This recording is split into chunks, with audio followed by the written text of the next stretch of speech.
तो इस वीडियो में हम लोग इकोनॉमिक्स की मोस्ट इंपॉर्टेंट ऑब्जेक्टिव क्वेश्चन को कंप्लीट करेंगे जो हर साल इंटर परीक्षा में पूछे जाते हैं और ये आपके 2021 के इंटर की एग्जाम के लिए काफ़ी इंपॉर्टेंट है। जैसा कि आप लोग यहाँ पे देख सकते हैं, ये जो हम लोगों का पहला नंबर क्वेश्चन है, ये क्वेश्चन अब तक 4 बार पूछा जा चुका है। कितना बार पूछा गया है? तो ये क्वेश्चन अब तक 4 बार पूछा जा चुका है। ये क्वेश्चन 2011, 2016, 2017 एवं 2018 में लगातार 4 बार पूछा गया है, जो कि आपके 2021 के इंटर के एग्जाम के लिए काफ़ी इंपॉर्टेंट है। और कल मैंने आप लोगों को बिजनेस स्टडी का यानी बीएसटी का 100 ऑब्जेक्टिव क्वेश्चन वाली एक वीडियो दिया था शाम में, और आज जो आप लोगों का एग्जाम हुआ है तो आप मिला लेना कि उससे 80% प्लस क्वेश्चन मैच किया है। जो स्टूडेंट वो वीडियो देखा होगा, मैंने देखा था वो वीडियो, उसको तो पूरा विश्वास हो गया, उसको चिंता करने की कोई ज़रूरत नहीं है। और जिसने अभी तक वीडियो नहीं देखे हैं तो आप एक बार देख लेना, आपको पूर्ण विश्वास हो जाएगी।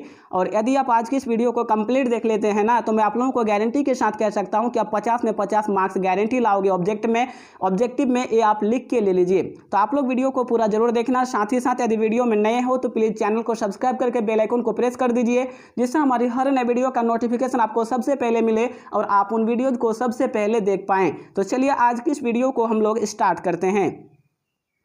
और यहाँ पे देख सकते हैं आप लोग इस वीडियो का फर्स्ट यानी पहला क्वेश्चन, दीर्घकालीन उत्पादन फलन का संबंध निम्न में किससे है? दीर्घकालीन उत्पादन फलन का संबंध जो है वो निम्न में किससे है? Long run production function in related to. देखिए 4 बार पूछा गया है, तो एक का सही आंसर होगा ऑप्शन सी, पैमाने के प्रतिफल नियम से रिटर्न्स टू स्केल। सही आंसर क्या हो गया? Option C. चलिए आगे देखते हैं। और यहाँ पे देखिए हम लोगों का दूसरा नंबर क्वेश्चन, उत्पत्ति ह्रास नियम लागू होने का मुख्य कारण कौन सा है? The basis reason of operating the law of diminishing returns is. मतलब कि उत्पत्ति ह्रास नियम लागू होने का मुख्य कारण कौन सा है? तो 2 का सही आंसर हो जाएगा ऑप्शन सी, अ और ब दोनों, बोथ ए एंड बी, अर्थात साधनों की सीमितता, स्कार्सिटी ऑफ फैक्टर्स और साधनों का अपूर्ण स्थानापन्न, इम्परफेक्ट सब्स्टिट्यूशन बिटवीन फैक्टर्स, ये दोनों। तो 2 का सही आंसर होगा ऑप्शन सी। चलिए आगे बढ़ते हैं। और यहाँ पे देखिए हम लोगों का तीसरा नंबर क्वेश्चन, अल्पकालीन उत्पादन फलन की व्याख्या निम्नलिखित में किस नियम के द्वारा की जाती है? Which of the following explains the short run production function? देखिए ये भी क्वेश्चन पूछा हुआ है, और आज की इस वीडियो में हम लोग जितने भी ऑब्जेक्टिव क्वेश्चन को कंप्लीट करेंगे ना, सारा पूछा हुआ रिपीटेड क्वेश्चन है, बिल्कुल बिजनेस स्टडी की तरह। मतलब कि ये भी 80% से ज़्यादा मैच करेगा, ये फिक्स है, कोई शक नहीं होना चाहिए। तो 3 का सही आंसर क्या होगा? तो ऑप्शन बी हो जाएगा, परिवर्तनशील अनुपात के नियम द्वारा लॉ ऑफ वेरिएबल प्रोडक्शन। तो सही आंसर हो गया ऑप्शन बी। 3 का सही आंसर ऑप्शन बी। चलिए आगे देखते हैं। यहाँ पे देखिए हम लोगों का चौथा नंबर क्वेश्चन, उत्पादन फलन में उत्पादन किसका फलन है? In production function production is a function of dash, यानी उत्पादन फलन में उत्पादन किसका फलन है? तो 4 का सही आंसर होगा ऑप्शन बी, उत्पत्ति के साधनों का फैक्टर्स ऑफ प्रोडक्शन। तो सही आंसर ऑप्शन बी। चलिए आगे देखते हैं। और यहाँ पे हम लोगों का 5 नंबर क्वेश्चन, अल्पकालीन उत्पादन की दशा में एक विवेकशील उत्पादक किस अवस्था तक उत्पादन करना पसंद करेगा? In which stage of production a relational producer likes to operate in short run production. ठीक है, तो 5 का सही आंसर क्या होगा? ऑप्शन बी हो जाएगा, द्वितीय अवस्था यानी सेकेंड स्टेज तक। कहाँ तक? तो द्वितीय अवस्था तक यानी सेकेंड स्टेज तक। तो 5 का सही आंसर हो जाएगा ऑप्शन बी। और यहाँ पे देखिए हम लोगों का 6 नंबर क्वेश्चन, वह कौन सा समय है जिसमें उत्पादन के सभी साधन परिवर्तित किए जा सकते हैं? Eight which time all the factors of production में बी चेंज्ड। मतलब कि वह कौन सा समय है जिसमें उत्पादन के सभी साधन परिवर्तित किए जा सकते हैं? तो 6 का सही आंसर होगा ऑप्शन बी, दीर्घकाल यानी लॉन्ग रन, यानी सही आंसर हो जाएगा ऑप्शन बी, दीर्घकाल यानी लॉन्ग रन। चलिए आगे देखते हैं। और यहाँ पे हम लोगों का 7 नंबर क्वेश्चन, उत्पादन फलन को व्यक्त करता है, production function is expressed as. देखिए क्वेश्चन कितना बार पूछा गया है, मतलब कि उत्पादन फलन को कौन व्यक्त करता है? तो 7 का सही आंसर हो जाएगा ऑप्शन बी, ये जो है ये व्यक्त करता है उत्पादन फलन को। तो सही आंसर होगा ऑप्शन बी। चलिए आगे देखते हैं। और यहाँ पे देखिए हम लोगों का 8 नंबर क्वेश्चन, क्वेश्चन नंबर 8, जो वक्र पहले बढ़ता है फिर स्थिर होकर घटना आरंभ करता है वह कौन सा वक्र कहलाता है? ये curve which rises first and starts declining after that is called. देखिए क्वेश्चन डबल पूछा गया है कि वैसा वक्र जो पहले बढ़ता है फिर स्थिर हो जाता है, उसके बाद घटना यानी कम होना शुरू कर देता है, वह कौन सा वक्र कहलाता है? तो 8 का सही आंसर हो जाएगा ऑप्शन डी, ए सभी ऑल दीज। कौन कौन? तो एपीपी, एमपीपी और टीपीपी, ए तीनों। तो 8 का सही आंसर जो होगा वो ऑप्शन डी होगा। और यहाँ पे देखिए हम लोगों का 9 नंबर क्वेश्चन, क्वेश्चन नंबर 9, उत्पादन के साधन क्या है? व्हाट इज और आर फैक्टर ऑफ प्रोडक्शन। देखिए डबल पूछा है कि उत्पत्ति के साधन क्या है, तो 9 का सही आंसर क्या होगा? तो ऑप्शन डी हो जाएगा, ए सभी ऑल दीज, अर्थात भूमि यानी लैंड, श्रम यानी लेबर और पूंजी अर्थात कैपिटल, ए तीनों। तो 9 का सही आंसर हो जाएगा ऑप्शन डी। और यहाँ पे हम लोगों का 10 नंबर क्वेश्चन, परिवर्तनशील अनुपातों का नियम संबंधित है, law of variable proportion is related to. देखिए 3 बार ये क्वेश्चन पूछा गया है कि परिवर्तनशील अनुपातों का नियम किससे संबंधित है? तो 10 का सही आंसर हो जाएगा ऑप्शन सी, अल्पकाल से यानी शॉर्ट रन से। तो सही आंसर ऑप्शन सी। चलिए आगे देखते हैं। और यहाँ पे देखिए हम लोगों का 11 नंबर क्वेश्चन, उत्पादन का सक्रिय साधन है, an active factor of production is. मतलब कि उत्पादन का सक्रिय साधन क्या है? तो 11 का सही आंसर हो जाएगा ऑप्शन बी, श्रम यानी लेबर। क्या हो जाएगा? तो ऑप्शन बी इसका राइट आंसर। चलिए आगे देखते हैं। और यहाँ पे हम लोगों का 12 नंबर क्वेश्चन, जब औसत उत्पाद एपी अधिकतम होता है तब सीमांत उत्पाद MP, when the average product AP is maximum the marginal product MP is. मतलब उस समय एमपी क्या होता है, यानी सीमांत उत्पाद जो है, यानी उस समय सीमांत उत्पाद क्या होता है? तो 12 का सही आंसर हो जाएगा ऑप्शन ए, औसत उत्पाद के समान होता है, इक्वल टू एपी। सही आंसर क्या हो जाएगा? तो ऑप्शन ए हो जाएगा। चलिए आगे देखते हैं। यहाँ पे हम लोगों का 13 नंबर क्वेश्चन, निम्नलिखित में से कौन उत्पत्ति का साधन नहीं है? Which of the following is not a factor of production। यानी निम्नलिखित में से कौन उत्पत्ति का साधन नहीं है? तो 13 का सही आंसर हो जाएगा ऑप्शन सी, मुद्रा यानी मनी। क्या हो जाएगा सही आंसर? Option C. चलिए आगे देखते हैं। यहाँ पे देखिए हम लोगों का 14 यानी 14 नंबर क्वेश्चन, यहाँ पे आप लोग थोड़ा और इसको जूम कर लेते हैं ताकि आंसर सब एक साथ देखिए, ना तो फिर गड़बड़ हो जाएगी। हाँ, तो 14 नंबर क्वेश्चन, आगत निर्गत समतल पर, आगत निर्गत समतल पर अवसर उत्पाद वक्र डैश होगा। The average product curve in the input output plan will be dash. तो 14 का सही आंसर हो जाएगा ऑप्शन डी, उल्टे यू आकार का, एन इनवर्स यू कर्व। यानी सही आंसर क्या हो गया? तो ऑप्शन डी होगा। चलिए आगे देखते हैं। यहाँ पे देख सकते हैं हम लोगों का 15 नंबर क्वेश्चन, मौद्रिक लागत में निम्नलिखित में किसे शामिल किया जाता है? Which of the following is included in money cost. यानी मौद्रिक लागत जो है ना, उसमें किसको सम्मिलित किया जाता है? तो 15 का सही आंसर होगा ऑप्शन डी, उपर्युक्त से भी, ऑल द एबोव। कौन कौन? तो सामान्य लागत, नॉर्मल प्रॉफिट, व्यक्त लागत है, एक्सप्लिसिट कॉस्ट और अव्यक्त लागत है, इम्प्लिसिट कॉस्ट, ये तीनों। तो सही आंसर क्या हो जाएगा? Option D. चलिए आगे देखते हैं। और यहाँ पे हम लोगों का 16 नंबर क्वेश्चन, निम्नलिखित में कौन स्थिर लागत नहीं है? Which of the following is not fixed cost. देखिए 3 बार पूछा गया है। तो 16 का सही आंसर क्या होगा? तो सही आंसर हो जाएगा ऑप्शन सी, कच्चे माल की लागत, कॉस्ट ऑफ रॉ मटेरियल। तो सही आंसर ऑप्शन सी। और यहाँ पे आप लोग देख सकते हैं 17 नंबर क्वेश्चन, उत्पादन की मात्रा में परिवर्तन का प्रभाव, change in production quantity affect. यानी उत्पादन की मात्रा में परिवर्तन का प्रभाव। तो 17 का सही आंसर क्या होगा? ऑप्शन बी, केवल परिवर्तनशील लागतों पर पड़ता है, ओनली वेरिएबल कॉस्ट। तो सही आंसर क्या होगा? ऑप्शन बी हो जाएगा। 17 का सही आंसर ऑप्शन बी। यहाँ देखिए हम लोगों का 18 नंबर क्वेश्चन, निम्नलिखित में सही अंकित कीजिए, which of the following is correct. मतलब कि निम्नलिखित में से कौन सही है? तो 18 का सही आंसर होगा option A, TVC equal to TC minus TFC. तो 18 का सही आंसर होगा ऑप्शन ए। चलिए आगे देखते हैं। और यहाँ पे देखिए हम लोगों का 19 नंबर क्वेश्चन, औसत परिवर्तनशील लागत है, average variable cost can be defined as. तो 19 का सही आंसर क्या होगा? तो ऑप्शन डी हो जाएगा, टीवीसी बाई क्यू। सही आंसर ऑप्शन डी। और यहाँ पे देख सकते हैं हम लोगों का 20 यानी 20 नंबर क्वेश्चन, उत्पादन में वृद्धि के साथ साथ कुल लागत एवं कुल परिवर्तनशील लागत में अंतर, with increase in output the difference between total cost and total variable cost. यानी उत्पादन में वृद्धि के साथ साथ कुल लागत एवं कुल परिवर्तनशील लागत में अंतर क्या होगा? तो 20 का सही आंसर होगा ऑप्शन सी, स्थिर रहता है, यानी रिमेन्स कॉन्स्टेंट। तो 20 का सही आंसर क्या होगा? तो ऑप्शन सी। चलिए आगे देखते हैं। यहाँ पे हम लोगों का 21 नंबर क्वेश्चन, अवसर लागत का वैकल्पिक नाम है, the alternative name of opportunity cost is, यानी अवसर लागत का वैकल्पिक नाम है। तो 21 का सही आंसर होगा ऑप्शन ए आर्थिक लागत यानी इकोनॉमिक कॉस्ट। तो सही आंसर होगा ऑप्शन ए। चलिए आगे देखते हैं। यहाँ पे हम लोगों का 22 नंबर क्वेश्चन, निम्न में से कौन सा कथन सत्य है? Which statement of the following is true, यानी ये जो 4 ऑप्शन दिया गया है ना, इनमें से कौन सा सही है? तो 22 का सही आंसर हो जाएगा option C, A C equal to A F C जोड़ ए भी सी, यानी सही आंसर हो जाएगा ऑप्शन डी। 22 का सही आंसर ऑप्शन डी। और चलिए आगे देखते हैं। यहाँ पे हम लोगों का 23, अवसर लागत क्या है? What is an opportunity cost, यानी अवसर लागत क्या है? तो 23 का सही आंसर होगा ऑप्शन डी, इनमें से सभी ऑल ऑफ दिस। क्या क्या? तो वह विकल्प जिसका परित्याग कर दिया गया, द अल्टरनेटिव फॉरगोन, खोया हुआ अवसर, द अपॉर्चुनिटी लॉस्ट, हस्तांतरण आय, ट्रांसफर अर्निंग। ठीक है, तो 23 का सही आंसर हो जाएगा ऑप्शन डी, इनमें से सभी ऑल ऑफ दिस। और यहाँ पे देख सकते हैं हम लोगों का 24 नंबर क्वेश्चन, औसत लागत वक्र का आकार होता है, the shape of average cost curve is.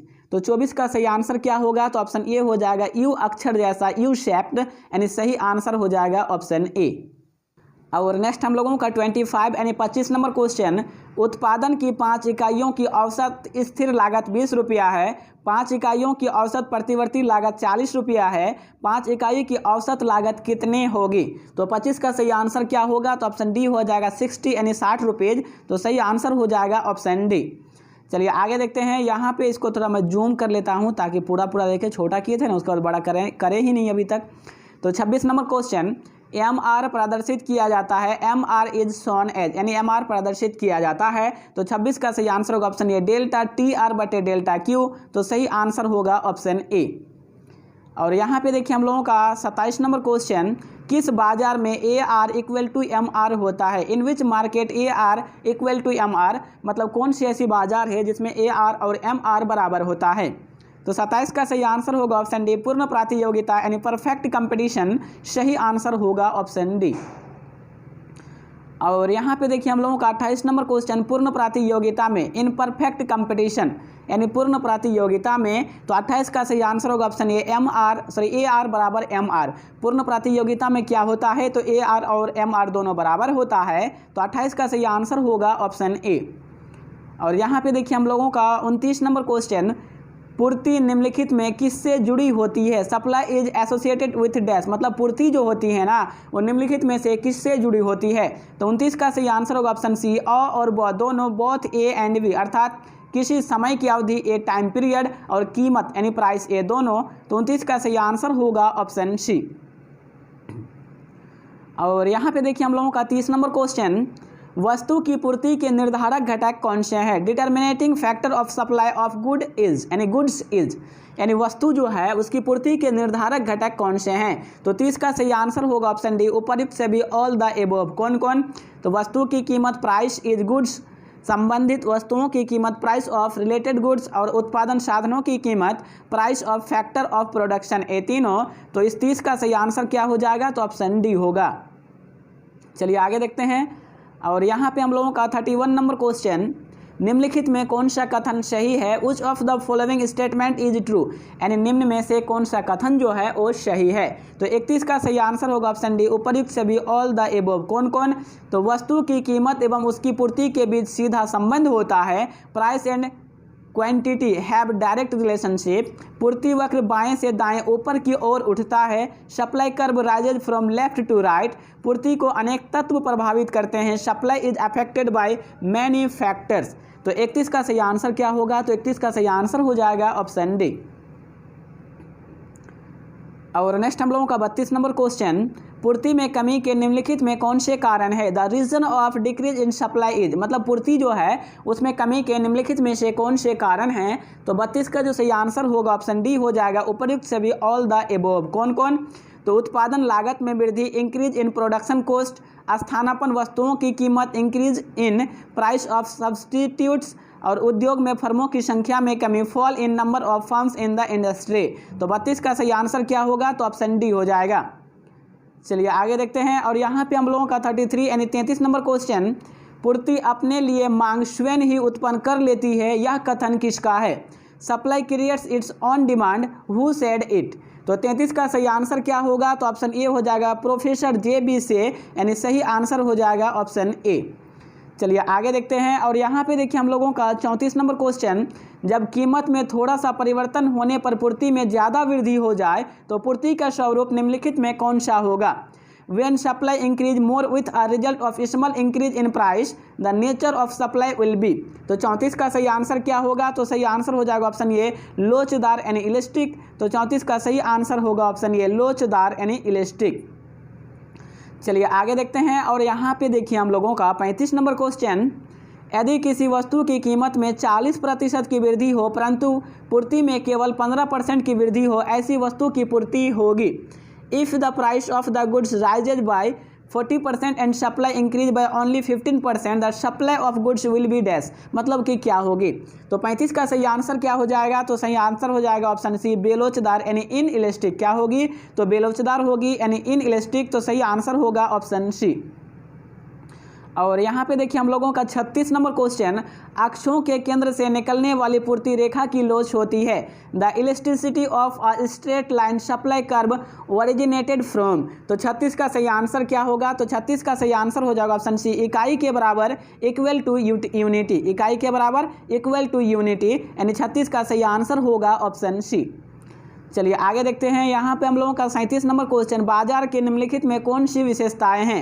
Which is a characteristics of the market. मतलब कि बाजार की निम्नलिखित में से कौन सी विशेषताएं हैं। तो 37 का सही आंसर हो जाएगा ऑप्शन डी उपर्युक्त से भी ऑल द एबव। कौन कौन, तो एक क्षेत्र यानी वन एरिया, क्रेताओं और विक्रेताओं की स्थिति, presence of both buyers and sellers, वस्तु का एक मूल्य, single price of the commodity, ये तीनों। तो 37 का जो सही आंसर होगा वो ऑप्शन डी होगा।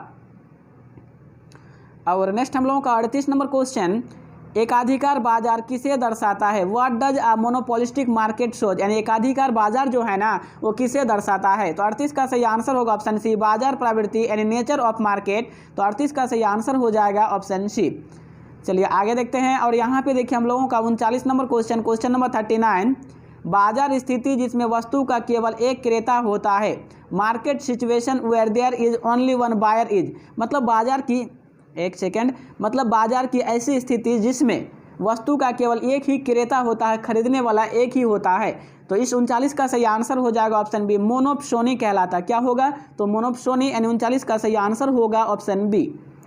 चलिए आगे देखते हैं यहाँ पे देखिए हम लोगों का 40 नंबर क्वेश्चन, किस बाजार में वस्तु विभेद पाया जाता है। In which market product differentiation is found. मतलब कौन सी ऐसी बाजार है जिसमें वस्तु में विभेद पाया जाता है। तो 40 का सही आंसर होगा ऑप्शन सी एकाधिकार यानी मोनोपोली। तो सही आंसर हो जाएगा ऑप्शन सी। चलिए आगे देखते हैं और यहाँ पे हम लोगों का 41 नंबर क्वेश्चन, एकाधिकार के निम्नलिखित में कौन सी विशेषताएं नहीं है।